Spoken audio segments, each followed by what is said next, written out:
The alarms on the bridge of the Meridian's Vow had stopped screaming an hour ago, not because the danger had passed, but because there was almost nothing left in the ship to scream. Half the consoles were dark. The air smelled of burnt wiring and blood. Captain Elena Voss stood at the center of it all, one hand pressed against a cracked rib, the other gripping the edge of the command chair so she would not fall. Behind her, through the shattered viewport shielding, hung a sky she did not recognize. 3 moons. A banded gas giant far in the distance, glowing pale gold, and directly ahead, filling the forward cameras, a planet covered in cities that glittered like scattered diamonds across its night side. "Report," Elena said. Her voice came out rough, like gravel dragged over stone. "Life support at 9% capacity," said Lieutenant Aiko Tanaka, the ship's engineer, her face pale under a layer of soot. "Reactor 2 is gone. Reactor 1 is holding. Barely. We have maybe 6 hours before we lose everything. Weapons? Point defense only. The main cannons are slagged. We used everything we had back at the debris field."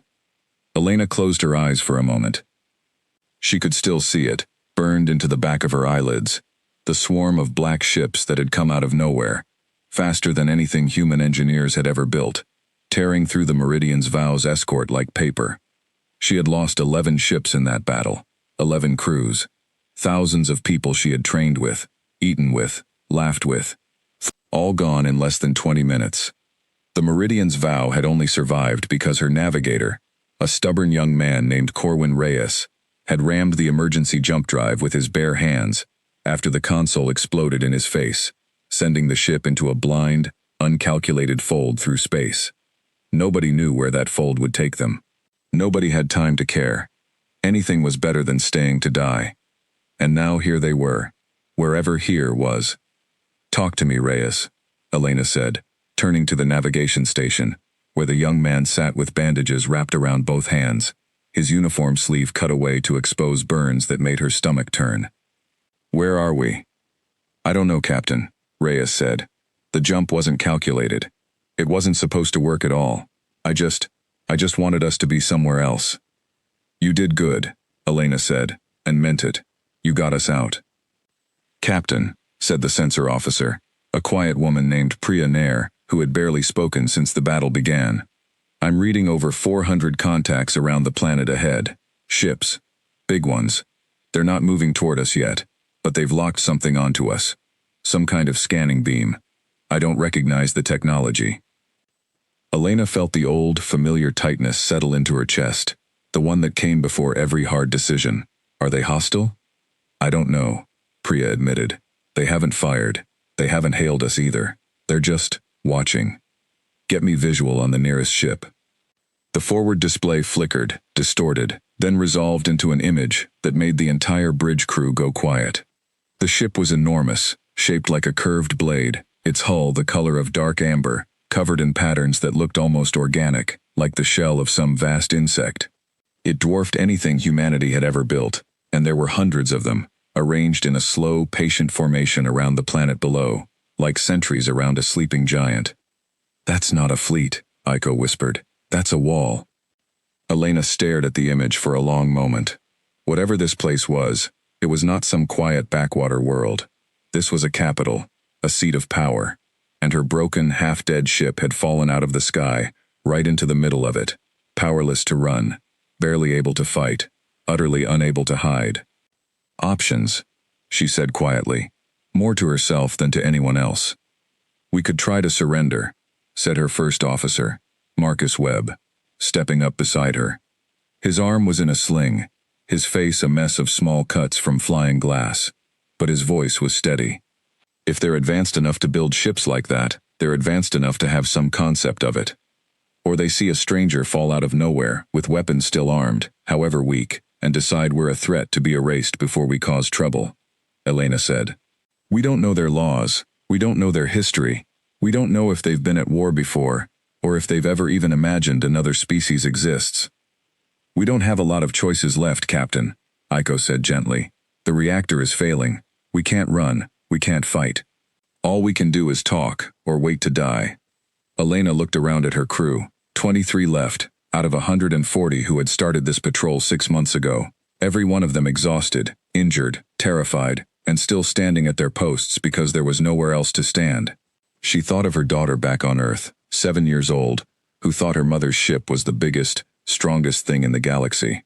She thought of Corwin's burned hands, and the 11 ships that had died so this one could live a little longer.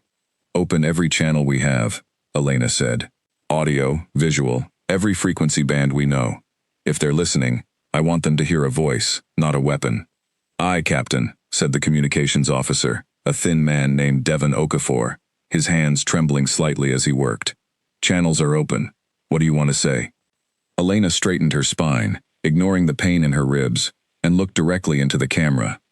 "This is Captain Elena Voss, of the human vessel Meridian's Vow," she said, her voice carrying clearly across the bridge and out into the void. "We are not here by choice. Our ship was attacked and heavily damaged by an unknown hostile force. We used an emergency measure to escape, and it brought us here, to your system, without warning, and without any intention of trespass. We mean you no harm. We are asking, simply, for the chance to explain ourselves, and if possible, for aid. We do not know your customs. We do not know your laws. We only ask that you listen before you act."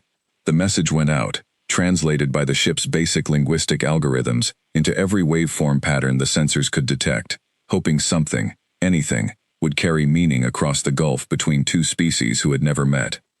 For a long, terrible minute, there was nothing. The great amber ships hung in their formation, silent, motionless, giving no sign that the message had been received at all. Then, all at once, lights bloomed along the length of the nearest vessel, cascading in a pattern like a wave moving across still water. "Captain," Priya said, voice tight, "I'm reading a response. It's trying to match our transmission format. I think they're trying to talk back." A garbled burst of sound came through the speakers, distorted and alien, full of clicks and low, resonant tones that did not sound like any language Elena had ever heard. The ship's translation system struggled, spitting out fragments. "Unknown vessel. Damage. Confirmed. Do not. Approach." They understood some of it, Devon said, working furiously at his console. "Or enough of it. They're not firing. That has to mean something. Or it means they're deciding how to kill us and want to do it properly," Marcus muttered, though there was no real malice in it, only exhaustion. Elena ignored him and kept her eyes on the display, on the wall of ships that had not moved an inch closer and had not fired a single shot. In her experience, that silence, that patience, said more than words could. A truly hostile force did not wait. It did not watch. It struck first, and asked questions never. "They're being careful," she said slowly. "That means they're not sure what we are. That's something we can work with." More lights rippled across the alien formation, and then, unexpectedly, a single smaller craft detached from the nearest amber warship and began to move toward the Meridian's Vow, slow and deliberate, clearly meant to be seen and understood, rather than to threaten. "They're sending someone," Aiko said, disbelief coloring her voice. "Or something," Marcus added. Elena took a breath, feeling the weight of every decision she had made in the last 20 minutes pressing down on her shoulders. "All non-essential crew, get to the medbay or somewhere safe. Marcus, Aiko, Priya, Devon, Reyes, you're with me. Everyone else, hold position and stay calm. We are not going to give them a reason to be afraid of us." The small craft closed the distance in a matter of minutes, gliding to a stop just outside the Meridian's Vow's battered hull, close enough that its running lights illuminated the scorched metal plating. It hovered there, waiting, making no move to dock or force entry. "They're not trying to breach us," Priya said, watching her sensors closely. I think they're asking permission." Elena felt something loosen slightly in her chest, the first small flicker of hope she had allowed herself since the battle began. "Devon, can you open a channel directly to that craft?" "Trying now, Captain."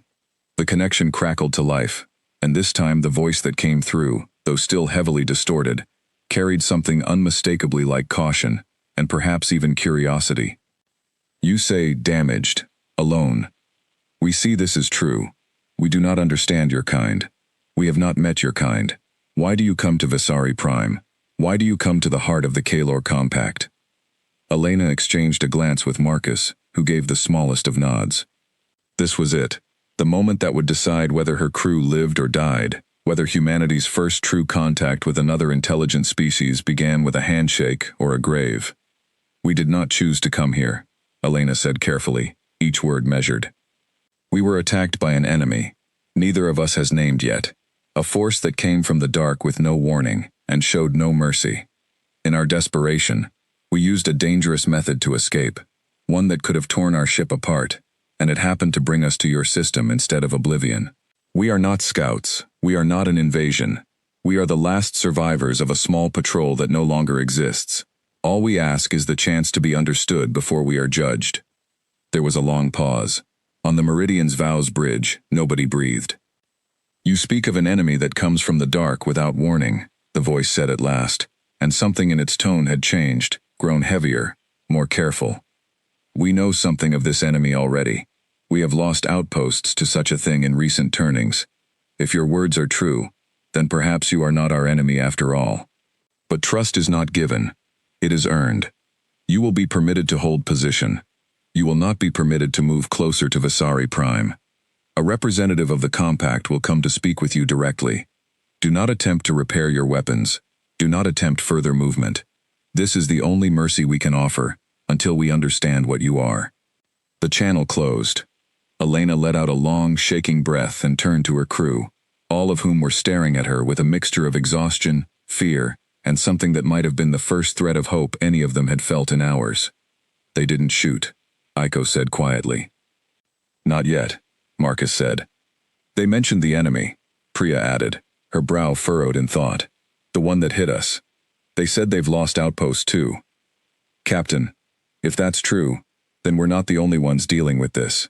Whatever attacked us might be a threat to them as well. Elena nodded slowly, turning the information over in her mind. It changed things. If the Kalor Compact, whoever and whatever they were, had already been bloodied by the same shadow that had gutted her fleet, then perhaps there was more common ground here than she had dared to hope for. Perhaps her battered, dying ship had not simply fallen out of the sky by blind chance. Perhaps it had fallen into exactly the place it needed to be. Get some rest if you can, she told her crew.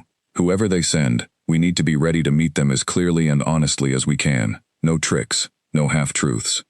If we're going to survive this, it will be because they choose to trust us, not because we managed to fool them. As the hours passed, the Meridian's Vow drifted in silence at the edge of the alien formation, a wounded thing surrounded by giants, waiting to learn whether the strangers below would offer mercy, or something far worse. Elena stood at the viewport for a long time, watching the glittering cities of Visari Prime turn slowly beneath her, and wondered, not for the first time, what kind of first impression a broken, bleeding warship could possibly make on a species that had never known humanity existed. She did not know yet that the answer would surprise everyone, including her. Deep within the amber flagship that led the Compact's home fleet, in a chamber lit by soft bioluminescent light, an old and weary commander named Thren Kavessa studied the readings her scanners had gathered from the wounded human vessel. She had seen many things in her long service to the Compact. She had seen war fleets arrive with false flags of peace, and she had seen desperate refugees who turned out to be nothing more than they claimed. She did not yet know which kind of stranger had come to her homeworld's doorstep. But she had noticed something in the human captain's voice, something in the way she had spoken of her lost crew, that reminded Thren of grief she herself had carried for many years, since the Compact's own war against the shadow enemy had first begun, quietly, out on the frontier, where few had believed the reports until it was too late. Send word to the council, Thren said to her aide, a younger officer named Senek who stood attentively nearby. Tell them a wounded stranger has come to our door, claiming to have fled the same darkness that has been eating our outposts one by one. Tell them I believe her, and tell them we may finally have found an ally we did not know we needed. Senek hesitated. And if you are wrong, Commander? Thren looked out through the viewport at the small, broken ship hanging against the void, 23 exhausted souls clinging to life inside a hull barely holding itself together, refusing even now to abandon their posts, or beg for mercy they had not been offered. Then we will have made a terrible mistake, she said quietly, but I do not think I am wrong. I think, Senek, that we are about to learn something none of us expected. I think we are about to learn what humans are made of. Far above Visari Prime, Unaware of the conversation taking place aboard the flagship that watched over them, the crew of the Meridian's Vow held their positions, tended their wounded, and waited for whatever would come next. None of them could have guessed that within a matter of days, their small, broken ship would become the spark that changed the fate of an entire alien civilization, and that the story of how they arrived, damaged and alone, would be told for generations to come, on more worlds than they could have ever imagined. The representative arrived 2 days later, though on the Meridian's Vow. It felt more like 2 weeks. The reactor had stabilized, barely, thanks to Aiko Tanaka's stubborn refusal to let it die, but life support remained thin, and the crew rationed food, water, and sleep in equal measure. Captain Elena Voss had not left the bridge in over 30 hours, when the sensors finally chimed with news of an approaching craft. "It's the same shuttle as before," Priya Nair said, studying her readouts. "But it's not alone this time. 3 escort ships. And Captain, the signal pattern is different. Stronger. I think this one carries someone important." Elena straightened her uniform as best she could, aware of how thin and battered she must look, and how little it mattered now whether she looked commanding or not. What mattered was what she said, and whether the Kalor believed her. "Devon, open the channel the moment they hail us," she said. "Marcus, with me. Everyone else, hold steady." The shuttle drew alongside the Dan. Meridian's Vow, and extended a docking tube, a gesture that surprised the entire bridge crew. An enemy did not offer to come aboard peacefully. An enemy breached hulls with weapons, not handshakes. "They're requesting permission to dock and board," Devon said, disbelief plain in his voice. "Captain, they're actually asking." "Grant it," Elena said without hesitation. "Marcus, escort our guests to the briefing room. Make sure they see nothing that could be mistaken for aggression. No weapons drawn, nothing armed, nothing running that doesn't need to be running." The docking clamps engaged with a groan of stressed metal, and a few minutes later, the airlock cycled open to reveal 3 tall, slender figures, covered in overlapping plates of chitin-like armor, their faces long and narrow, with large dark eyes that seemed to take in everything at once. Their movements were fluid, almost insect-like, but there was nothing clumsy or alien strange about the way they carried themselves. If anything, they moved with the calm precision of soldiers who had seen far too much of war to be impressed by theatrics.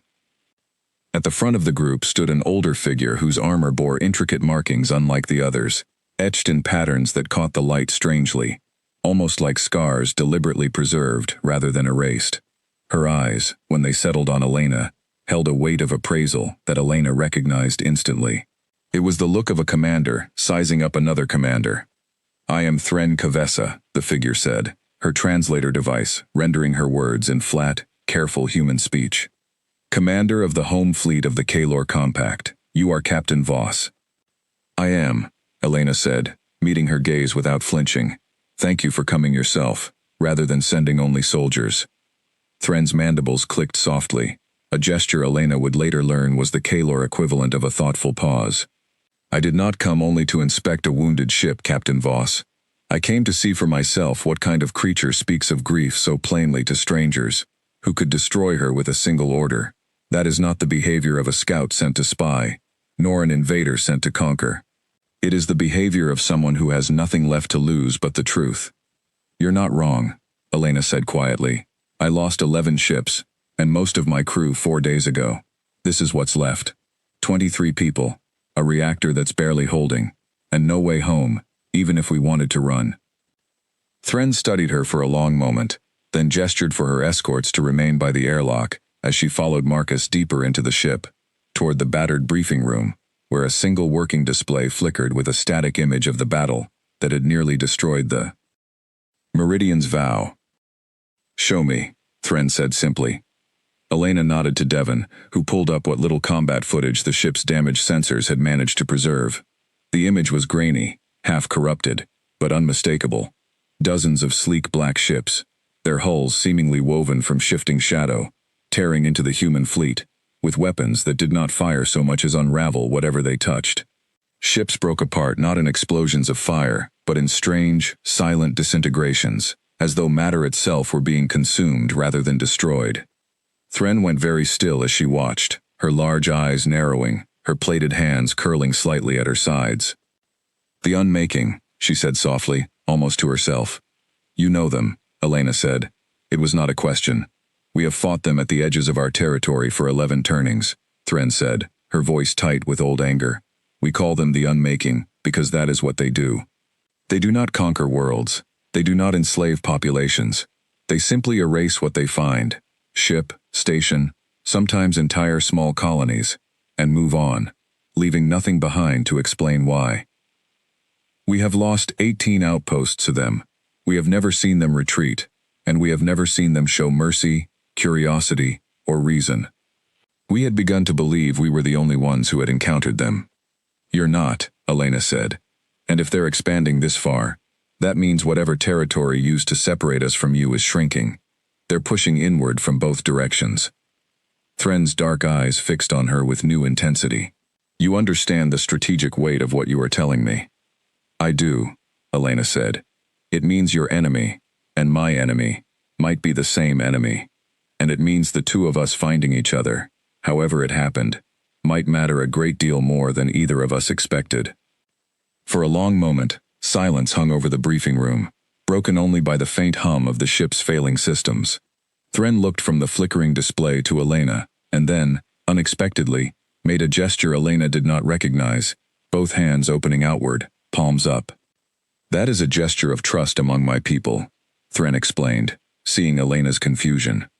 "It means I am choosing to believe you, though I know you could still be lying to me. Among the Kalor, trust offered freely, without proof demanded first, is considered the highest honor one commander can give another. I offer it to you now, Captain Voss, not because I am certain of your intentions, but because I have watched you speak of your dead with more sorrow than any deception could manufacture, and because your enemy wears the same shadow as mine." Elena felt something tighten in her throat, an unexpected wave of emotion, breaking through the numb exhaustion that had carried her through the last 4 days. "Thank you," she said simply, because there were no better words for what she felt. "Your ship is dying," Thren said, business returning to her voice, as she studied the damage readouts scrolling on a nearby console. "Your reactor will fail within days if left unaided. I will authorize repair teams and supplies to be sent to you, under my direct order. This will not be popular with all members of the Council. Some among them still remember old wars against strangers, who came claiming peace and left claiming territory.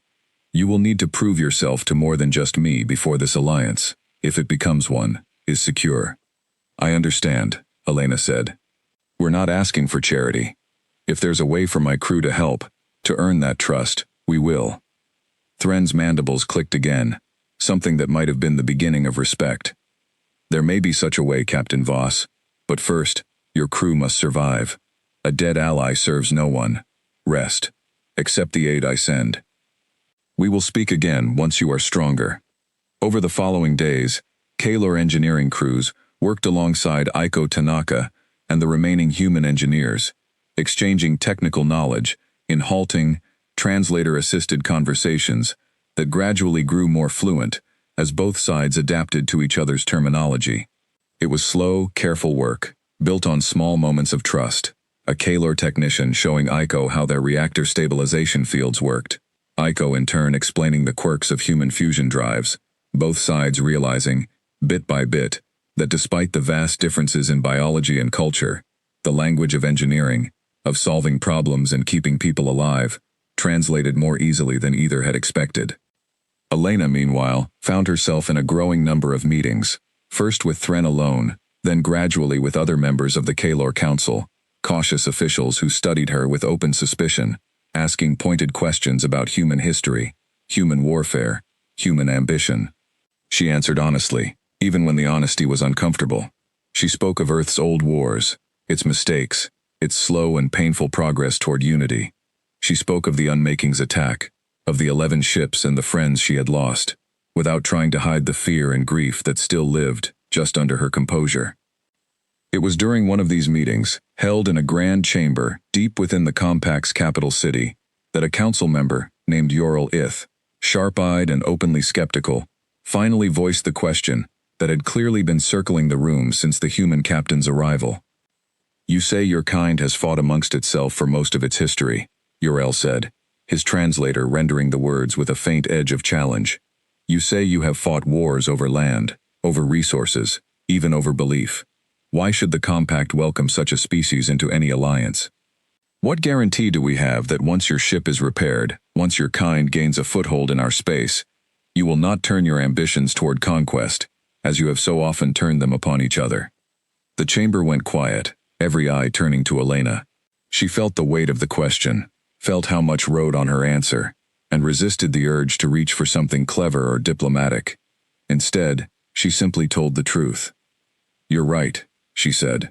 My species has a long, ugly history of violence, much of it against ourselves.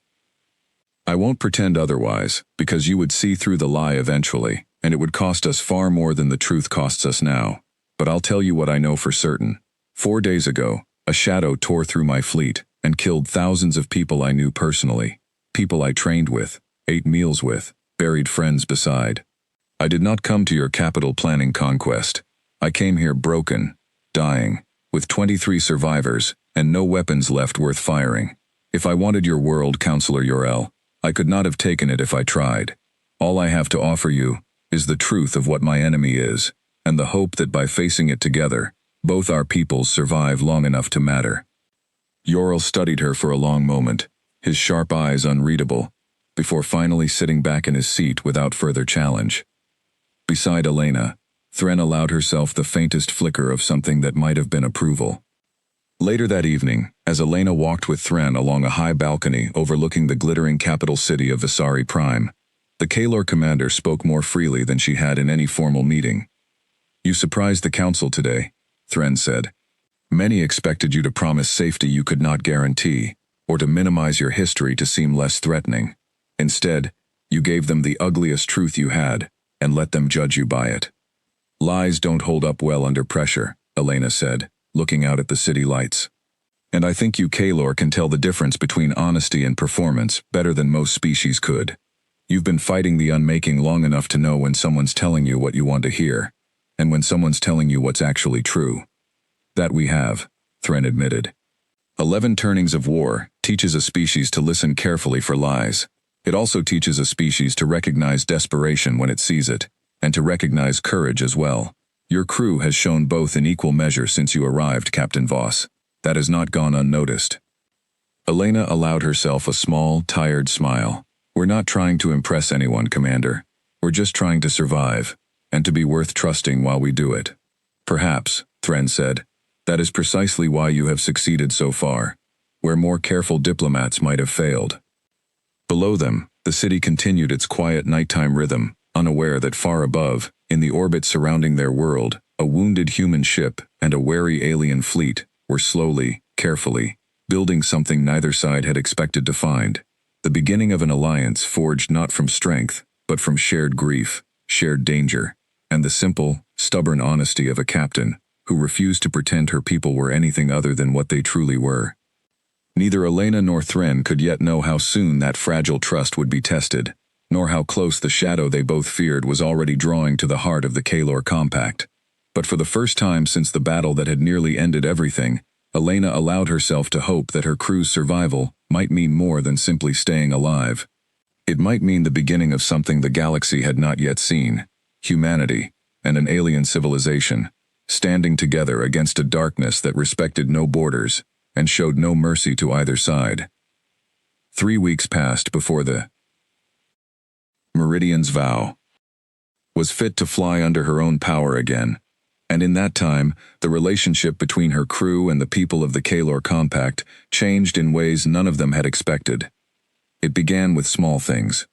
Aiko Tanaka, still coordinating repairs with a rotating team of Kalor engineers, discovered that her counterpart, a meticulous young technician named Ressa, shared her exact habit of humming quietly while solving difficult problems, though the tunes themselves were utterly alien to each other's ears.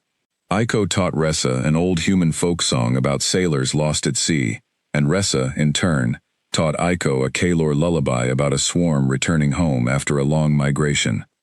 Neither could sing the other's language perfectly, but the attempt itself became a kind of ritual between shifts, a small act of friendship neither had planned but both had come to treasure.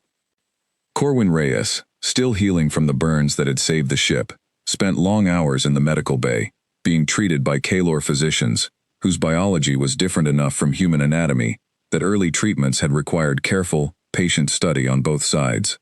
A young Kalor doctor named Senek, who had once been Thren's aide before requesting reassignment to study the humans more closely, became a near-constant presence at Corwin's bedside, fascinated by human physiology and endlessly curious about human culture.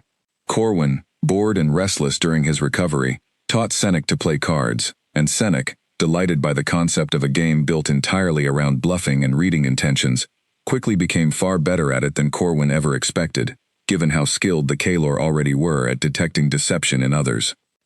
"You people are terrifying at poker," Corwin told him one afternoon, after losing another round of ration snack packets. "I thought humans were supposed to be good at lying." "Your species is quite good at lying," Senek said cheerfully, arranging his cards. "But we have spent 11 turnings learning to see through liars far more dangerous than you, Corwin Reyes. A card game is nothing compared to a council debate." It was these small, human moments, threaded quietly through weeks of tense diplomatic negotiation, that did more to build trust between the two species than any formal treaty could have accomplished. Word spread through the Kalor capital, not just among officials and soldiers, but among ordinary citizens, of the strange new visitors who had arrived broken and desperate, and who had, instead of demanding or deceiving, simply worked alongside their hosts with quiet, stubborn decency. Captain Elena Voss felt the shift most clearly during her meetings with the full Kalor Council, where the open hostility of the first weeks had slowly given way to something more like cautious respect. Even Yorlith, still sharp-tongued and skeptical, had softened somewhat, no longer questioning humanity's basic intentions, so much as probing for the practical details of what an alliance might actually look like. "Your engineers have been generous with their knowledge," Yorl said during one such meeting, studying a datapad filled with technical exchanges between human and Kalor scientists. "Your reactor designs, while cruder than our own in some respects, use principles our engineers had not considered. In exchange, you have gained access to our stabilization technology, which should extend your ship's operational life considerably. This has been, by any measure, a fair exchange." "We didn't come here to take without giving something back," Elena said. "If we're going to face the unmaking together, both our sides need to be as strong as possible. Hoarding knowledge doesn't help either of us survive."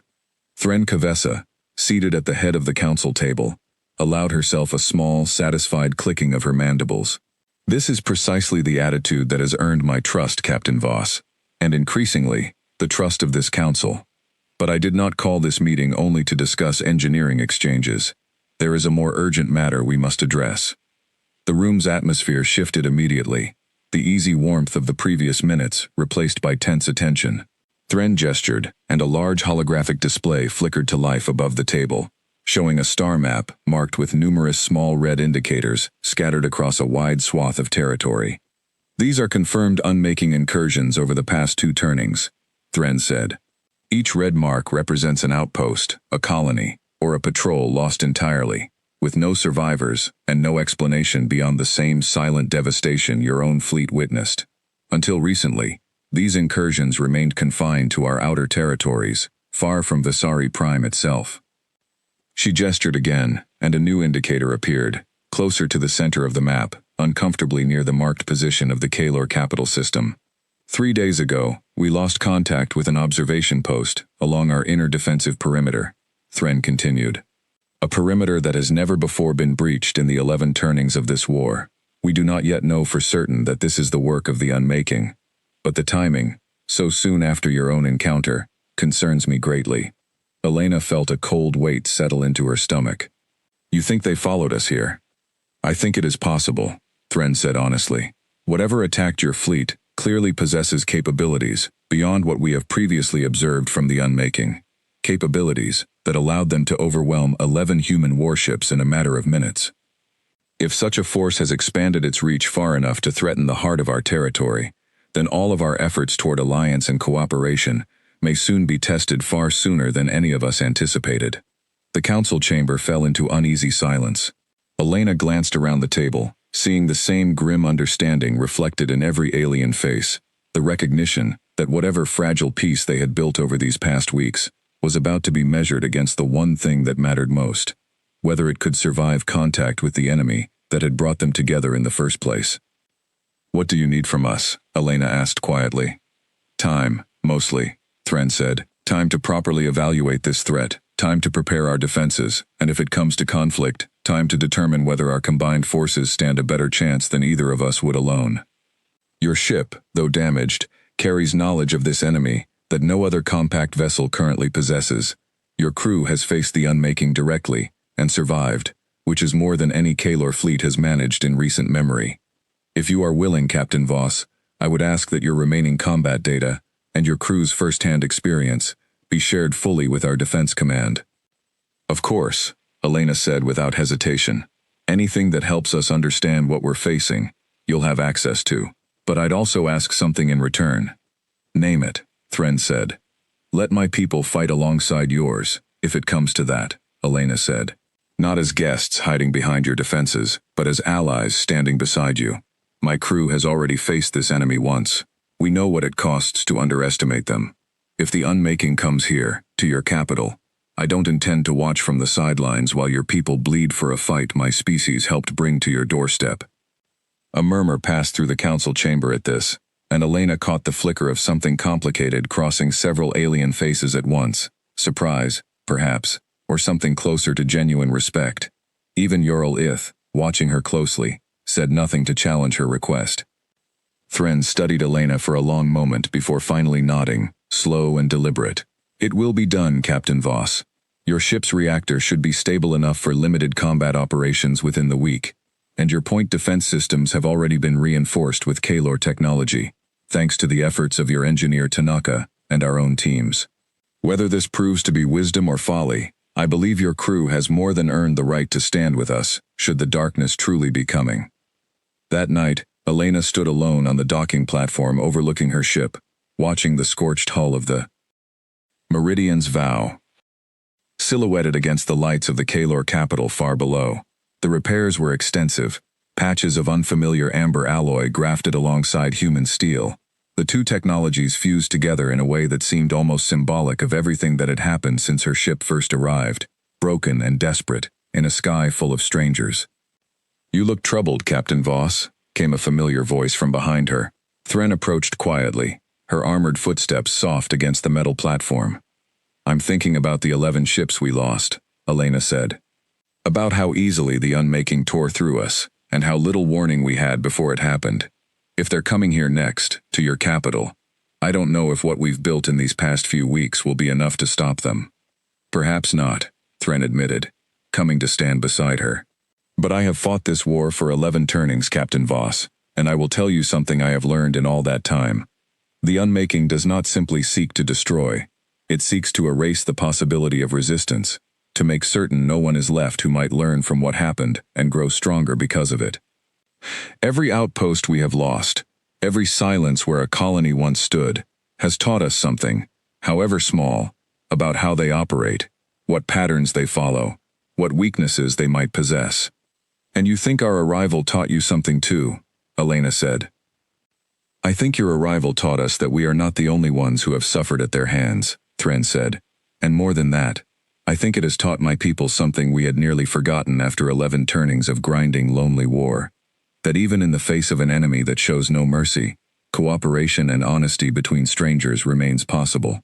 That is not a small thing, Captain Voss. In my experience, it may be the very thing that makes the difference between civilizations that endure such darkness and civilizations that are simply erased by it."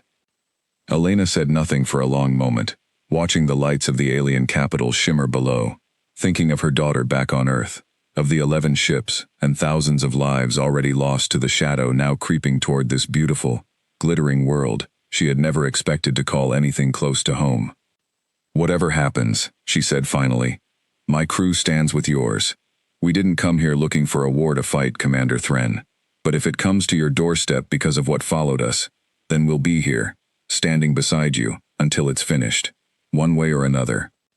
Thren turned to look at her, her large dark eyes reflecting the distant city lights, and for the first time since their first meeting weeks before, made the open, palm-up gesture of trust, that Elena had come to recognize as the highest honor her people could offer. "Then let us prepare," Thren said quietly, "and hope that what we have built together in these past weeks proves stronger than the darkness that comes to test it." Far below them, unaware of the coming storm, the city of Visari Prime continued its peaceful nighttime rhythm, its people going about their lives beneath skies that had, until recently, seemed entirely safe.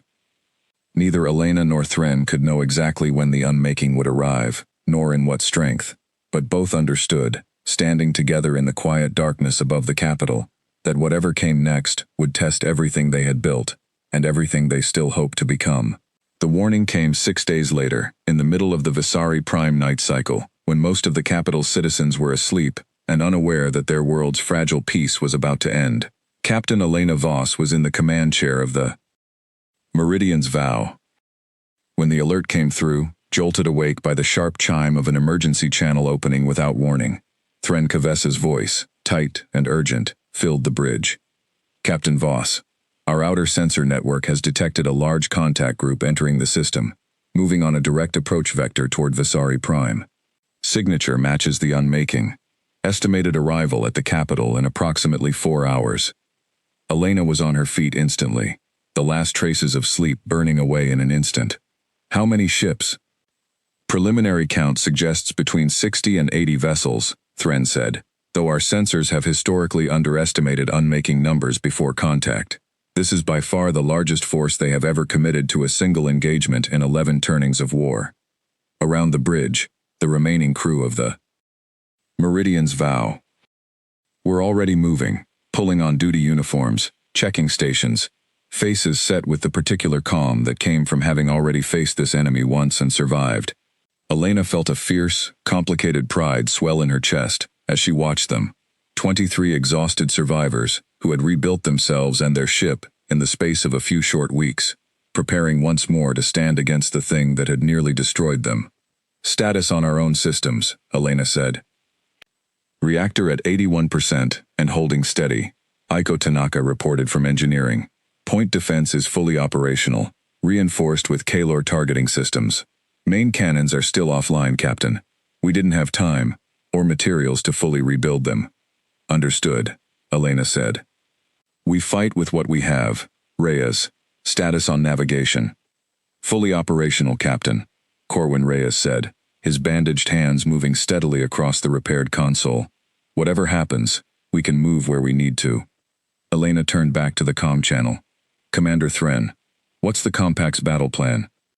"The home fleet will form a defensive perimeter at the edge of the capital system, roughly 2 hours travel from Visari Prime itself," Thren said. "We intend to engage the unmaking there, away from the populated worlds, using the full strength of our combined forces. I would ask the Meridian's Vow to take position alongside my flagship, where your knowledge of the enemy's tactics may prove most valuable." "We'll be there," Elena said without hesitation. 4 hours later, the Meridian's Vow held position amid a vast formation of Kalor warships, their amber hulls gleaming under the harsh light of the system's distant sun, arranged in careful defensive rings that stretched for thousands of kilometers. It was the largest fleet Elena had ever seen, hundreds of vessels ranging from small, agile interceptors to massive dreadnoughts larger than anything humanity had ever built. And yet, watching the sensor readouts as the unmaking force drew steadily closer, she felt the same cold dread she had felt during the battle that nearly ended her ship weeks before. "Contact," Priya Nair said sharply. "Unmaking force is decelerating into attack formation. Captain, I'm reading 83 vessels, and their signature pattern. It's different from what we encountered before. Stronger. I think they've adapted since our last engagement." "They learn," Elena said grimly, remembering Thren's words from weeks earlier. "Just like everyone else. Devon, open a channel to the flagship." "Thren here," came the immediate response. "We see it too, Captain Voss. Their formation has changed since our previous engagements. I do not like what this suggests." "They've had time to study how your fleet fights," Elena said. "If they hit my ships the way they hit us, wide-spectrum disruption fields, focus strikes on command vessels first, then they might try the same tactics here." "Explain," Thren said. Back at the battle that crippled us, they targeted our command ships first, cutting off coordination before overwhelming the rest of the fleet piece by piece, Elena said, pulling up the fragmented combat data from weeks before. If they do the same here, your flagship and the largest compact vessels will be priority targets in the opening minutes. You need to disperse your command structure, make it harder for them to decapitate your fleet in one strike. There was a brief pause, and Elena could hear Thren relaying orders rapidly to her staff. A wise suggestion, Captain Voss. Implementing distributed command protocol now. I owe you thanks for information my own analysts had not yet identified. Save the thanks for after we survive this, Elena said, watching the enemy formation grow steadily larger on her display. They're almost in range. The unmaking fleet closed the final distance with unnerving speed, their black hulls seeming to swallow the light around them rather than reflect it. And then, without any further warning, the battle began. The first wave of unmaking ships surged forward in a coordinated strike, their strange disruption weapons lancing out toward the nearest Kalor vessels, unraveling armor and hull alike in eerie, silent bursts that left nothing behind but drifting debris. Kalor point defense answered in a storm of energy fire, and within seconds, the void around Vasari Prime's outer defenses erupted into chaos. Hundreds of ships locked in a desperate, sprawling battle, unlike anything either species had faced before. Multiple contacts converging on our position, Priya called out, her voice tight but controlled. Captain, they've identified us. I think they recognize the Meridian's vow from our last encounter. Then let's give them a different outcome this time, Elena said. Evasive pattern Theta, Reyes, now. The ship lurched hard, as Corwin executed a tight evasive maneuver, black energy lancing past where the Meridian's vow had been only seconds before. Point defense turrets, reinforced with Kalor targeting arrays, opened up in a rapid, precise barrage, intercepting incoming fire, with an accuracy the ship's original human systems could never have managed alone. Direct hit on approaching interceptor, Aiko reported. It's not enough to destroy it outright, but we've disrupted its formation. Across the wider battle, the fighting raged with brutal intensity. Kalor dreadnoughts, their distributed command structure holding, despite repeated unmaking attempts to isolate and destroy key vessels, fought with a discipline built from 11 grinding turnings of war, while smaller interceptors darted through the chaos, picking off wounded enemy ships before they could regroup. Elena watched the tactical display with grim focus, calling out adjustments and warnings as patterns from her own crew's bitter experience revealed themselves in the enemy's movements. Commander Thren, they're feinting toward your northern flank to draw ships away from the center, Elena called out over the shared command channel. It's the same trick they used against my fleet, drawing away support before hitting the weakened center with everything they have left. Confirmed. Thren's voice came back, tense but steady, redirecting reserve squadrons to reinforce the center immediately. Your warning may have just saved several hundred lives, Captain Voss. The battle raged on for nearly 2 hours, brutal and unrelenting, the void around Vasari Prime, lit by the flashes of energy weapons and the eerie, silent unraveling of the unmaking strange disruption fields. The Meridian's vow, though limited without her main cannons, proved invaluable again and again, her crew's hard-won knowledge of enemy tactics, allowing the combined Kalor fleet to anticipate and counter-strike after strike that might otherwise have proven devastating. It was during the battle's final, desperate phase that the true crisis emerged. A cluster of unmaking vessels, moving with terrifying coordination, broke through the weakened outer defenses and surged directly toward Thren's flagship, clearly intent on decapitating the compact's command structure in one final, decisive strike. Thren, you have incoming. Direct vector toward your position. At least a dozen ships, Elena called out urgently, watching the tactical display with rising alarm. Your escort can't cover that angle in time. We see them, Captain Voss. Thren's voice came back, strained but calm. Preparing evasive maneuvers, but our reactor cannot sustain full combat speed much longer. We may not escape this in time. Elena made her decision in an instant, the same kind of instinct that had guided every choice she'd made since the Meridian's vow first arrived, broken and desperate, in the skies above Vasari Prime. Reyes, get us between Thren's flagship and that attack vector. Now, she ordered. Full power to point defense. Everything we have left.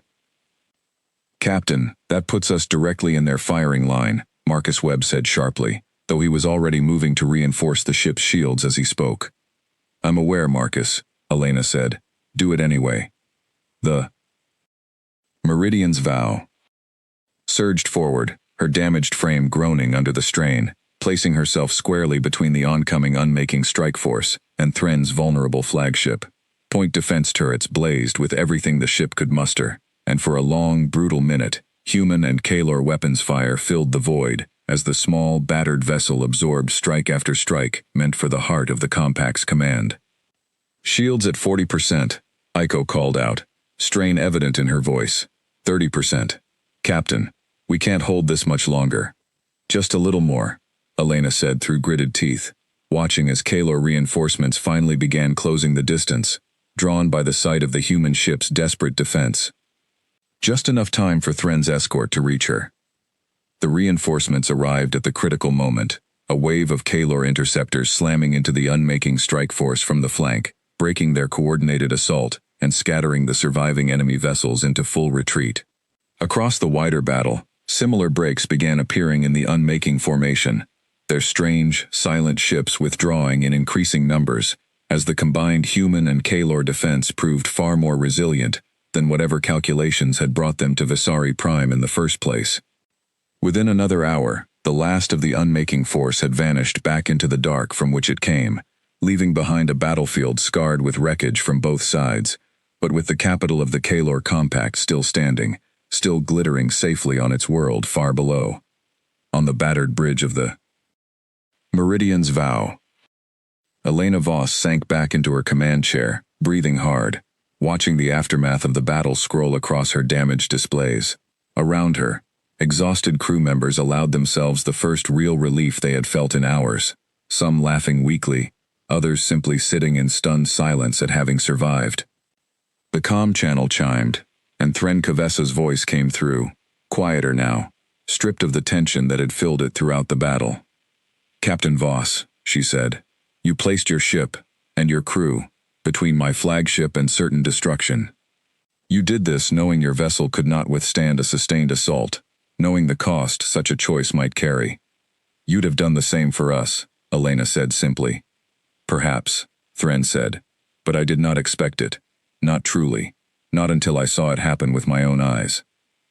Captain Voss, on behalf of the Kaelor Compact, and on behalf of everyone aboard this flagship whose lives your crew's sacrifice helped preserve this day, you have my deepest gratitude, and more than that, you have finally, fully, earned this compact's trust.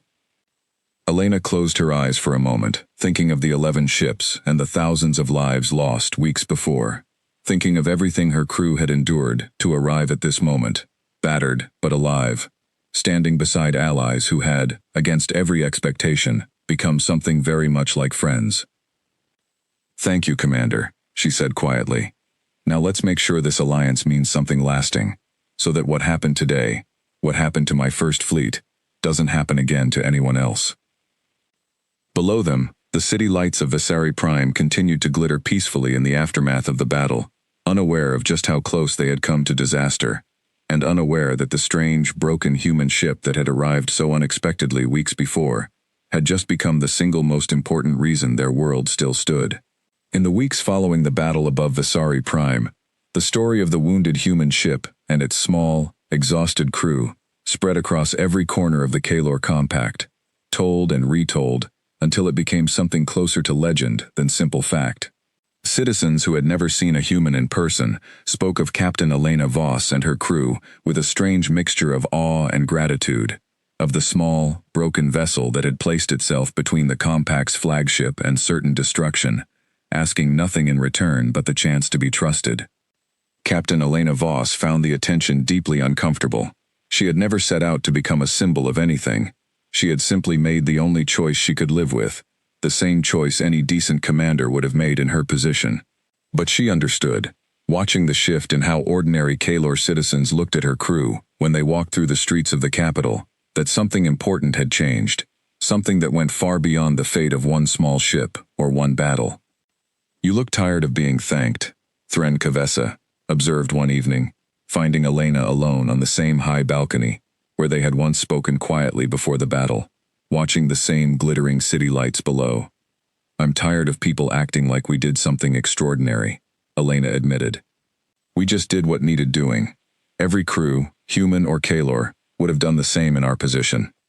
"Perhaps," Thren said, like coming to stand beside her. "But extraordinary is not always about doing something no one else could do, Captain Voss. Sometimes it is simply about choosing to do the right thing, at the right moment, when the cost of doing so is very high.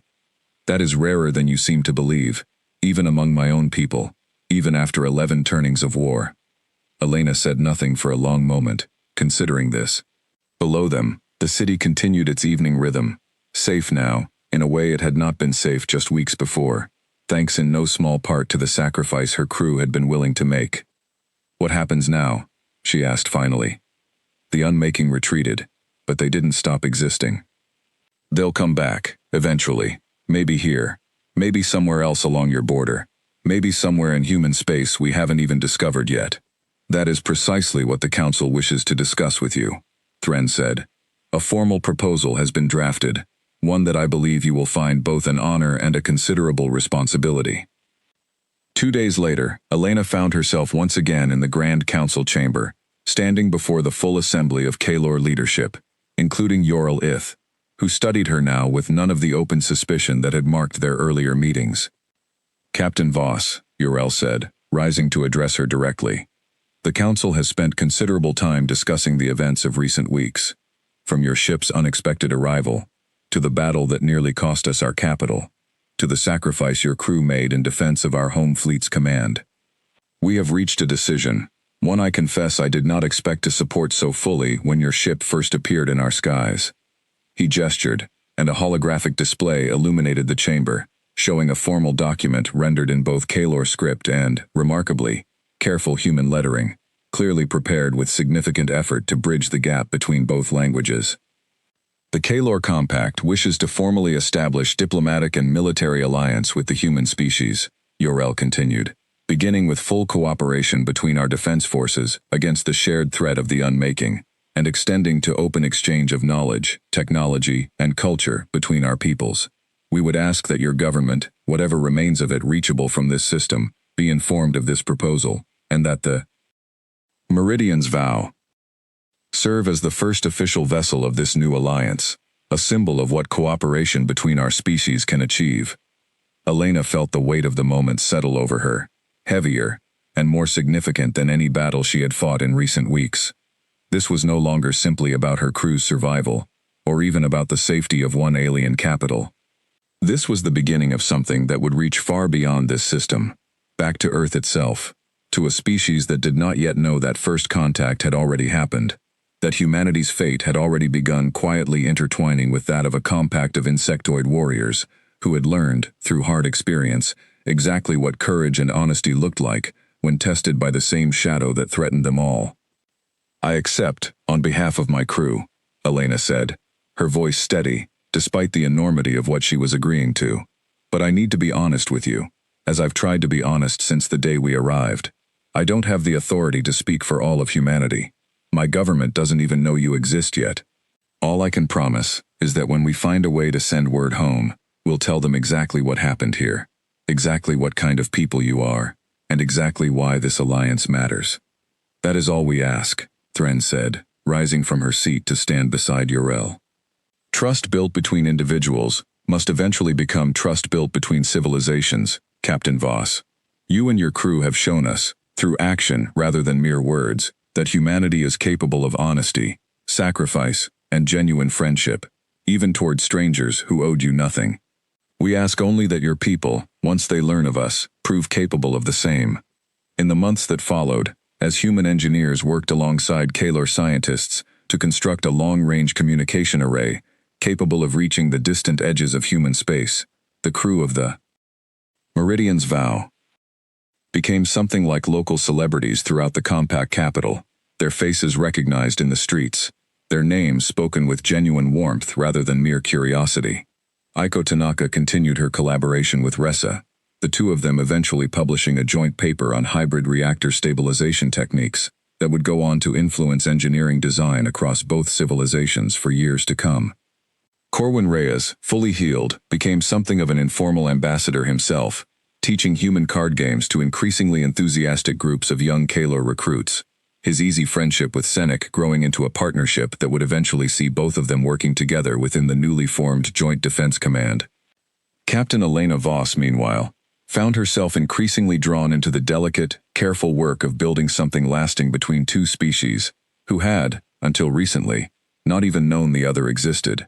She spent long hours in conversation with Thren, and gradually with other members of the Kalar Council, discussing not just military strategy against the shared threat of the unmaking, but the deeper questions of how two such different civilizations might genuinely learn to trust and understand one another over the long years ahead.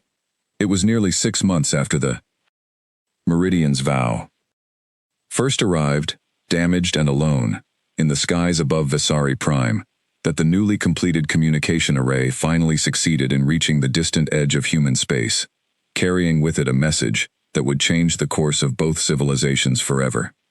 Elena stood in the array's control room, watching as the signal finally locked onto a human relay station at the very edge of known space, and felt her throat tighten with an emotion she had not allowed herself to feel in a very long time. This is Captain Elena Voss, of the human vessel Meridian's Vow. Transmitting from a system beyond the edge of currently mapped human space, she said, her voice carrying steady and clear across the vast distance that separated her from everything she had once called home. 6 months ago, my ship was attacked and nearly destroyed by an unknown hostile force. In our desperation, we fled into unmapped space and arrived, damaged and alone, at the capital of an alien civilization called the Kalar Compact. What we found there was not the enemy we feared, but allies who had faced the same darkness we had, and who chose, despite every reason for caution, to extend us trust, aid, and eventually, genuine friendship. This message serves as first official contact between humanity and the Kalar Compact, a civilization I have come to know, to respect, and to consider true friends of Earth.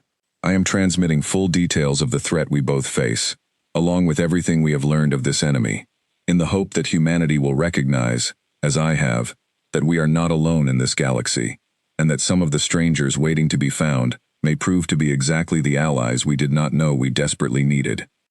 The message would take weeks to reach human territory, and months more before any formal response could make its way back across the vast gulf of space. But as Elena finished the transmission and stepped back from the console, she felt, for the first time since the battle that had nearly ended everything, a deep and settled certainty that the 11 ships and thousands of lives lost that terrible day had not been lost for nothing.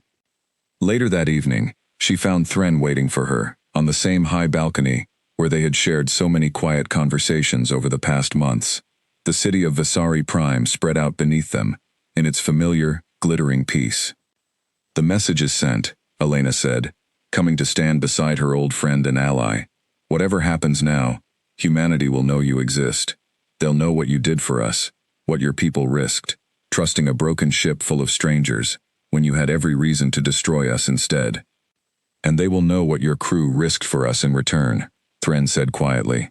"I have thought often, these past months, about what might have happened had your ship arrived somewhere else, at some world less willing to extend the mercy my council chose to offer.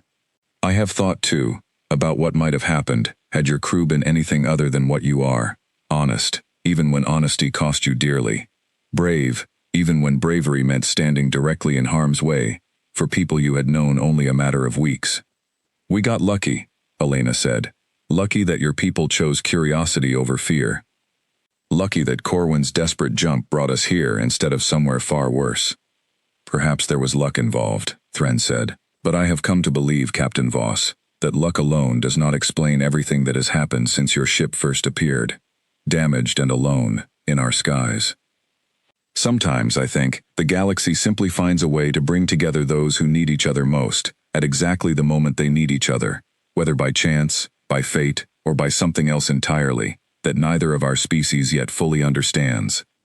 Elena looked out over the city, thinking of everything that had happened since that terrible battle 6 months before, thinking of the friends she had lost and the friends she had found, thinking of her daughter back on Earth who would, eventually, learn that her mother had not simply survived a desperate battle, but had helped forge the first alliance between humanity and another intelligent species among the stars. "Whatever brought us here," she said finally, "I'm grateful for it. And I think, Commander Thren, that this is only the beginning of what our two peoples can accomplish together, if we keep choosing honesty over fear, the way we both did when it mattered most."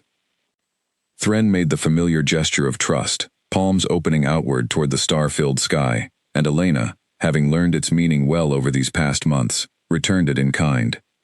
Below them, the city of Visari Prime continued its peaceful nighttime rhythm, unaware that far above, two commanders from two entirely different worlds stood together in quiet friendship, having built, from the wreckage of a single desperate battle, the foundation of an alliance that would, in the years to come, help both their civilizations face the darkness still waiting somewhere out among the stars, together, and far stronger for having found each other when they needed it most.